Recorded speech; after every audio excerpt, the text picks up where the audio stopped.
Brett Taveau, author of Unpacking Greatness, along with me. We're going to go over the details from this game against the Rams, but one of the major details was that Isiah Pacheco had 22 carries and also a reception in this game. So we're going to go over a little bit of Pacheco in this one and what has gone right with the Chiefs running game, because that has been a developing storyline for the Chiefs over this season. Yeah. Just looking forward to getting into it, digging in. He, had a great game, and like you said, 22 touches, which is it's got to be the most of any Andy Reid running back, at least in Kansas City. Yeah, it seems like it, and he's kind of gone by committee a lot. And so let's check out these plays here. Let's go to the first one of the game. Outside right zone. This was 1st and 10 after the opening kickoff. Let's break this one down. Yeah, so the Chiefs actually have a four-man surface here. They got two tight ends there. I guess that's Gray and Kelsey, and they're going to run outside zone right. If you could take that back to the start, Jesse, it seems like I don't know if the Rams are misaligned here, but they've really only got their Mike linebacker is shaded to the weak side, which is to the field here. So they really only got two down D linemen, a corner which you can't see on the outside, and then a safety 10 yards deep. So they're not in a good situation from a number standpoint from the start. That's a lot of red and not much white. So we'll see this kind of play along as we keep fast forwarding here. But outside zone right, and this is where Pacheco starts to take off. Right, and he, I think he does a good job understanding pre-snap the alignment, what he's going to get with the edge set there by number 54, and he's able to kind of see and start his downhill path on an outside zone where they go horizontal as they're reading the space. He's able to start that track towards the line of scrimmage a little early and see that huge bubble there. It's also going to be a Creed Humphrey, a little bit of the details of him, because we see the edge is set here, but Creed Humphrey gets out here and clears the way, and we see some vision from Isiah Pacheco, which is something that obviously he struggled with earlier this season. For sure. Yeah, his vision seems to be getting a lot better. The game's slowing down a little bit for him, so to speak. But this hard flow on this outside zone gets that Mike going, and Creed is unable to reach him and get to his play side shoulder, but that's okay. Part of the beauty of the outside zone is you take guys where they're going and create that horizontal displacement. And Pacheco does a really good job of understanding that. I think, maybe 6 weeks ago, he continues to take that ball to the outside, but now he cuts vertical off Creed's butt and is able to get more yardage on that. Yeah, it's a really nice cutback, and again, really nice block by Creed to get out there. And like you said, the block doesn't have to be perfect or a certain way when you do outside zone. You're basically just trying to get yourself between yourself and the running back, and that's what Creed is able to do there. So let's get to the second running play. This one's counter left, and we'll see Creed Humphrey starting in this one too, along with Isiah Pacheco. For sure. So the Chiefs are going to motion Kelsey in and get a 12 personnel set here, double tight. And then they're going to run what's called same side counter, where you have the back to the same side, because so much of a shotgun run tendency is to run away from where the back is offset. So the Chiefs do that as a tendency breaker, and also gets the back really facing downhill instead of horizontal, which is what you want in a gap scheme like counter.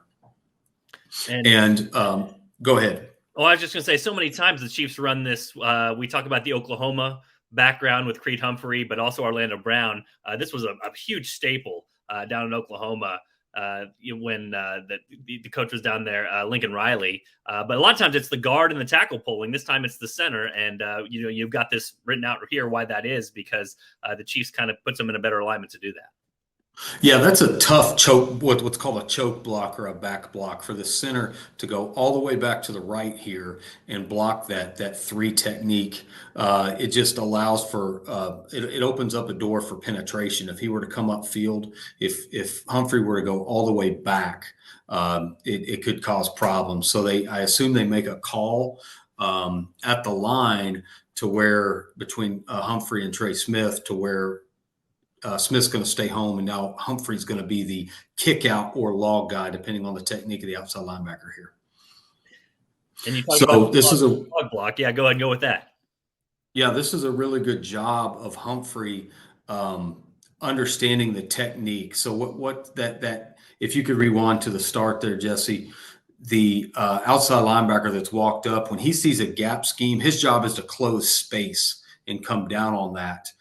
So what Humphrey does a good job of understanding is his technique, and he's able to now capture that outside shoulder because he's going to have a hard time kicking him out. So he what we'll call logs him or gets his outside shoulder. Yeah, and turns him back to the inside. You'll see that kind of opens up this hole for Pacheco. But Creed Humphrey was the highest rated Chief in this past game. I think you're seeing from these two plays when we go back and look at these details why that is. He's opening up these run lanes, and when he does his job, it really makes it easier for the rest of the offense. And I think it's very important what you have highlighted here now is, last play referenced, I think 8 weeks ago, Pacheco probably keeps that ball on the front side of that Mike linebacker and allows him to make a play for 4 or 5 yard gain. But I think he understands, he trusts the play design here. And the play design on any counter play is to basically follow that second blocker, what's called the wrapper, whether it be a tight end, fullback, tackle. So he gets on the inside arm of the wrapper, and that wrapper is going to make you right. So he follows Kelsey, and instead of getting 3 yards here, which he can get, he's going to get 9 or 10 by trusting the play design. Yeah, we saw this somewhere early in the season, and we heard so much about Eric Bieniemy, the offensive coordinator, saying he needs patience. He needs to learn patience, setting up blocks. I think we see that here from Isiah Pacheco, and so along with that physical running side, we're seeing him set up blocks and going with the design of the play, being patient with it, and that really has resulted, I think, in some success for the Chiefs here the last couple games. Let's also go to the passing game, which we haven't seen as much from Pacheco, and this HB option route that he had. Yeah, this was for sure. This was a nice little wrinkle here. This is a big NFL West Coast staple. This what's called halfback option, and I think that's Kelsey or Watson. I can't tell whoever that number 1 receiver is number 2 receiver to the short side of the field here. He's going to run basically a corner route. I think that's Watson. I think I see an 84 there. I could be wrong. Doesn't really matter for the but so this fake reload, the Chiefs so much they start that running back out and empty and bring him back in to basically give the quarterback a tell for man zone in terms of the coverage structure. So they're going to fake that reload motion, have it look like that, and then he's going to run this option route. So the Watson there is going to run a corner, which he ends up flattening. And if you go ahead and reload him get him post motion there, all right, the Rams are going to be in a 4 deep 3 under, which really isolates these 3 outside backers, these 3 linebackers here, the 2 outside backers and the Mike as underneath defenders. So Pacheco's going to stem vertical, and he's going to read the space here, and he's going to read the space. As you got noted, he's got a 2-way go, and the outside linebacker's hips, that's Will Backer, his hips are pointing to the outside, so that he cannot cover outside space, inside space if his hips are pointed to the outside. So Pacheco recognizes that and crosses his face, and he's wide open, makes a good catch and gets vertical.